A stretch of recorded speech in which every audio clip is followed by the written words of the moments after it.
শুধু রোজা থাকলে তো হইব না, কিছু দান সকাতে তো করতে হইব। এখন ফকির নি কই যাই? কি ফকিনি ফকিনি দিয়ে দিবি? টাকা দিতে হইব না, এই রমজানে এখন রোজা আছি, তো টাকা দিতে হইব। বুঝুন 1 টাকা 2 টাকা যাই দিতে হইব। বুঝুন ভাইজান আমরা এই 1 টাকা 2 টাকা এগুলা যদি জমাস অনেক বড় কিছু হবে, এগুলা দিয়া অনেক উপরে উঠতে পারবি, বুঝছ না? আরে ভাইজান তুমি তো বুঝো না, এলাকা আমাকে একটা মান সম্মান আছে। এখন যদি আমরা কিছু না দেই তাহলে তো মনে করো যে আমাদের মানুষের নানান ধরনের কথা কইবে। বুঝো না কেন ভাইজান?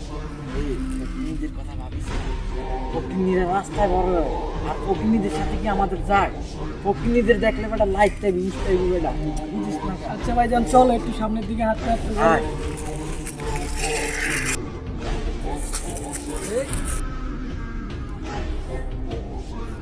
ফকিন্নি রে তোর বেটা আমি আল্লাহ কইছি বেটা ফকিন্নি করে সময়টা মই দিচ্ছি না বেটা, ফকিন্নি করে সাইড দিলে বেটা ফকিন্নির মাথা টুটটা যায়। তোরা হে থাকো কথা চিন্তা করো সারা বেটা, দেখছ ফকিন্নিরা কালো দাঁড়া।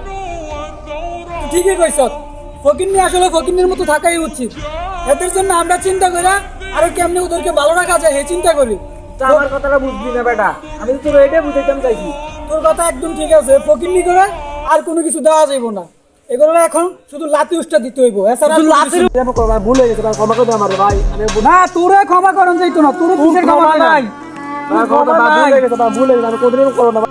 মাফ করে দেন ভাই, আমি কোনদিনও কাম করবো না ভাই, মাফ করে দেন। সৎ সৎ তুই সৎ বাপ চাইতে আছে সৎ। প্রতিপতি বললা আমাদের গরিবের মোবাইলে কষ্ট হচ্ছে, তুই সময় আসো একদিন আমিও প্রতিপতি হবো, তখন তোরা আমার কাছে আসবি, কিন্তু লাভ করলে আমি বার করে দেবো, কথাটা মাথায় রাখিস। একদম ঠিক করছ, তোর তো আমি আগে কইছিলাম, তুই তো আমার কথা শুনলি না। তোর কথাটাই শোনা উচিত ছিল। ওই ফকিন্নি যা করছে আর মনে কর কোনো সময় ফকিন্নি করে মনে করস না, ভালো চোখে দেখলি না। চল চল।